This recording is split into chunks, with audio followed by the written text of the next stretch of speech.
Ya, Bismillahirrahmanirrahim. Assalamualaikum warahmatullahi wabarakatuh. Waalaikumsalam warahmatullahi wabarakatuh. Amin ya rabbal alamin. Alhamdulillah.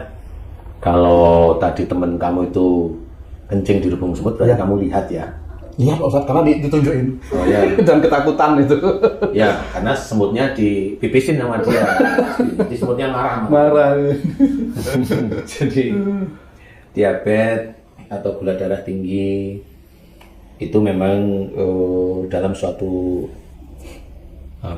cerita penyakit itu sebagai momok, jadi ibunya penyakit istilahnya. Jadi mau nanti stroke, mau nanti jantung koroner, mau nanti gagal ginjal, nanti kalau mata itu glukoma seperti itu. Menurut banyak teman-teman dokter itu diabetes bisa menyebabkan itu. Jadi sebuah penyakit bisa melahirkan penyakit-penyakit lain. Ya, menurut beliau itu seperti itu. Saya mendengar sendiri juga seperti itu.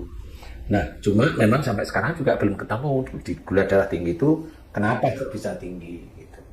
Karena ada ahli gizi kalau namanya makan 2 kali, paginya jam 9, jam 10, nanti yang kedua jam 5 sore, jam 6, itu tidak sehat. Karena pada saat pagi itu membutuhkan gula untuk melakukan aktivitas energi gitu ya. Enggak juga sih sebenarnya, sehingga itu bisa menyebabkan kalau nggak sarapan bisa menyebabkan gula darah turun seperti itu menyebabkan pingsan nantinya. Insya Allah enggak juga sih. Turun naiknya gula darah dalam tubuh seseorang itu bukan disebabkan karena makan. Tidak mutlak makanan. Tidak mutlak makanan. Jadi bisa dites orang muslim yang puasa, harusnya gulanya turun kan gitu. Betul. Tapi kebanyakan gulanya yang normal-normal aja, padahal puasa. Boleh silahkan dites. Nah, gula itu mau diturunkan oleh Allah Ta'ala atau ditinggikan oleh Allah Ta'ala sebenarnya itu personal. Jadi orangnya sendiri, individu masing-masing. Jadi kalau momennya nggak makan, nggak sarapan, terus gulanya turun, enggak. Banyak juga orang nggak sarapan juga gulanya nggak turun, nggak pingsan kan gitu ya. Tapi kalau memang biasanya dia sarapan, kemudian dia nggak sarapan sampai siang, pingsan, bisa itu. Tapi bukan karena gula darah ya Pak Ustadz? Kalau dokter bisa aja, kalau dites gula darahnya turun, ya bisa aja gulanya turun. Tapi tidak semua itu pingsan, tidak semua gula darahnya turun. Jadi yang menyebabkan turun naik itu adalah perilaku dari manusianya itu sendiri. Insya Allah seperti itu. Jadi kalau momennya tadi diabetes, insya Allah yang selama ini saya teliti, diabetes itu biasanya dulunya orang tersebut kalau menyuruh itu harus dikerjakan. Harus dikerjakan itu bagaimana? Pokoknya menyuruh kamu tuh itu harus dikerjakan. Kalau kamu nggak kerjain, jengkel saya sudah. Jadi segala macam yang disuruh. Segala macam yang disuruh. Gitu. Apa aja nyuruh apa aja pokoknya. Pokoknya kalau nggak diladenin itu jengkel. Nah itulah awal nanti insya Allah gula darahnya tinggi. Jadi kalau dia tergantung tingginya gula darah cepat atau lambat tergantung dia nyuruh dan jengkelnya sama siapa. Nah itu tergantung itunya. Kalau umpamanya dia gula darahnya itu mulai muncul di umur 50, berarti ini urusannya dia nyuruh, dia jengkel, yang tidak dikerjakan biasanya sama pasangannya. Jadi gitu, biasanya sama pasangannya. Kalau umpamanya nggak sama pasangannya, dia nanti kena di umur 55 ke atas. Itu biasanya dulu di tempat pekerjaan. Jadi lebih jauh, jadi bukan di dalam keluarga. Padahal kan itu dilakukan dulu, maaf ya Pak Ustadz, sebelum umur 5. Tapi munculnya kenapa di atas 55 itu Pak Ustadz? Saya juga tidak tahu, barangkali itu cara Allah aja. Kalau saya, itu cara Allah aja. Cuma kalau di saya ketangkep gitu. Ketangkep itu maksudnya paham itu semuanya itu. Gula darah orang muslim maupun orang non muslim itu sama. Kalau nyuruh itu harus. Kalau enggak jengkel atau marah. Nah itu siapapun orang. Kalau nyuruh anak itu Pak Ustadz? Kalau nyuruh anak marah, dia nanti di atas umur 55. Jadi jarang nyuruh anak itu langsung sakit gula, itu jarang. Karena nyuruh anak itu ada unsur mendidik. Walaupun dia ada marah gitu Pak Ustadz ya? Nah sekarang umpamanya kamu nyuruh anakmu kerja itu ada unsur mendidik tidak karena ngambilnya. Saya tanya sekarang. Mendidik? Nah ya sudah. Tapi karena dia tidak bergerak jadi marah. Nah itu kan beda, tetap ada unsur mendidiknya. Oh ya, yang utamanya mendidik. Yang utamanya bisa mendidik karena tahu anakmu kok belum tahu kan. Akhirnya kan ini kok ini nyuruh lah. Nah pada waktu nyuruh dia susah mendapatkan kerjaan nyuruh. Ya akhirnya kamu terprovokasi untuk marah kan gitu aja. Nah kalau nyuruh kepada pasangan, nah ini beda lagi. Tidak ada unsur didik kalau pasangan itu. Karena saling melengkapi. Jadi kalau nyuruh pasangan ngejengkel, itu salah. Iya benar. Karena saling melengkapi. Jadi kalau nyuruh umpamanya, ya setrikain dong bajunya gitu. Lah, kok nyuruhnya sama suaminya kan gitu ya. Nah, padahal dia sendiri juga jarang nyetrika. Nyetrika pernah, bukan sering, tapi jarang. Tapi yang sering suaminya. Nah, di sini ada unsur yang tidak pas. Dia nyuruh yang tidak pada pokoknya. Kalau itu nanti dilakukan, nanti mulai di umur 60-an muncullah nanti gulanya tinggi. Itu tidak tahu nanti gula tinggi itu. Tahu-tahu umpamanya mulai badannya habis atau sakit atau lemes terus-menerus. Seperti itu baru dicek, baru dikonfirmasi tes darah, baru gulanya tinggi. Seperti itu. Nah tadi maaf Pak Ustadz bilang badan itu ada yang kurus.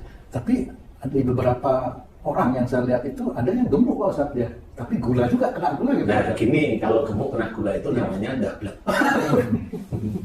Terus kalau koreng itu nggak sembuh-sembuh. Ya itu insya Allah gula darahnya tinggi. Jadi koreng di mana di kaki. Berarti dia nyuruhnya dulu banyaknya bisa dua hal. Satu dalam keluarga, yang kedua di pekerjaan. Dua hal di titik itu biasanya. Dia suruh ya di situ keluarganya. Biasanya orangnya kaku. Ndablek itu Pak Ustadz ya. Kalau yang gemuk ndablek, karena yang jenis gemuknya ini adalah dia tetap kena gula tapi konsumsinya obat. Atau konsumsinya dia langsung nyuntik apa pakai insulin itu. Tapi dia makannya nggak diatur, nah, tetap gemuk dia. Oh iya. Ya itu ndablek, namanya kena gula tapi ndablek. Tapi kalau kena gula dia mencoba, ada unsur takut, ada unsur mencoba jaga. Nah akhirnya dia makan nasi enggak.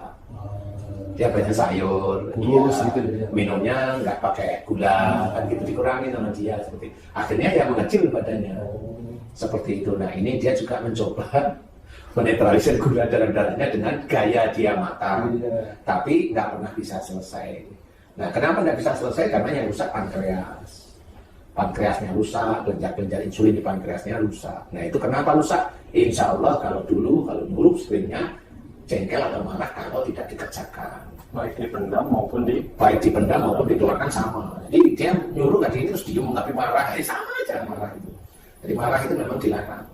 Cuma selama ini banyak teman-teman Islam yang belum paham marah itu kayak apa, belum paham. Teman-teman dakwah juga nggak paham marah itu kayak apa, nggak paham karena jarang banyak merenung. Berarti marah juga ibu penyakit juga Ustaz? Ya sebenarnya itu buyutnya penyakit ya marah itu tadi.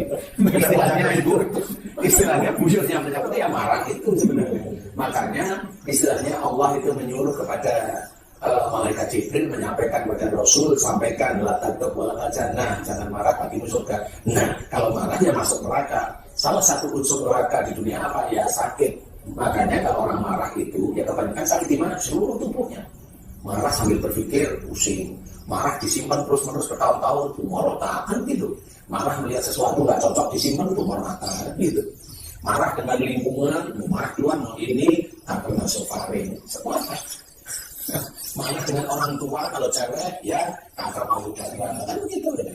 Marah dengan pekerjaan orang tuanya, marah pada kena kanker payudara menyangkut pada tangannya. Itu istilahnya marah itu buyutnya penyakit, malah jadi nggak cuma gula, marah itu memang buyutnya penyakit. Cuma selama ini banyak teman-teman kalau orangnya harus dijelaskan itu bisa kita solusi apapun bentuknya boleh mau kita itu nanti akan dimunculkan dalam sisi Allah kalau bisa sudah sampai istilahnya itu akan muncul wujudnya sebenarnya itu tidak jangan berurusan itu apalagi kalau ternyata berpenyakit walaupun itu semua bukan dengan negeri yang itu kalau pengajian itu di sini pakai BPJS, itu lagi proses lagi kenapa? Kok saya nggak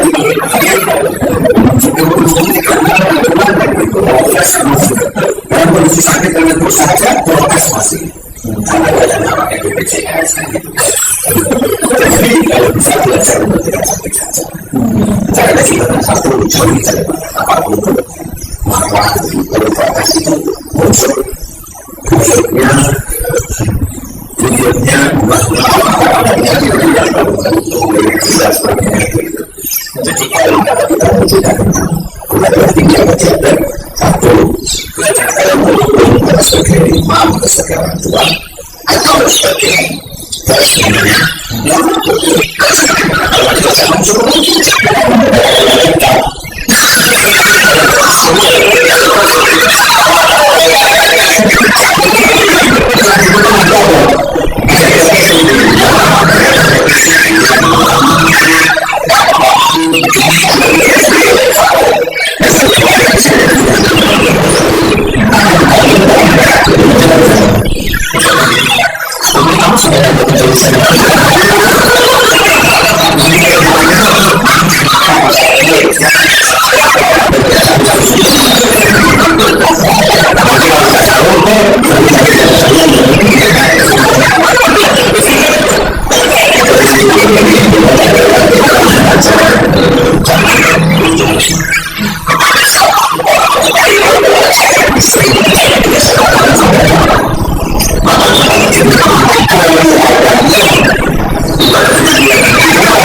seperti itu. Itu suami salah dosa.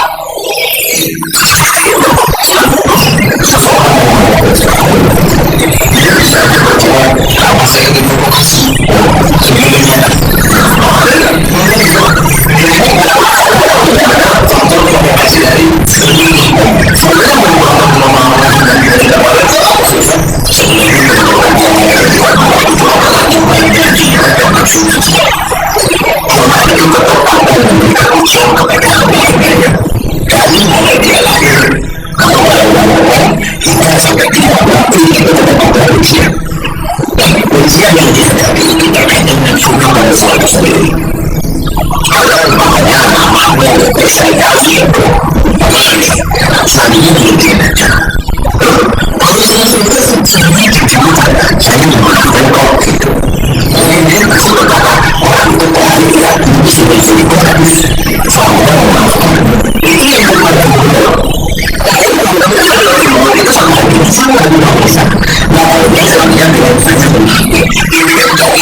Saya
Thank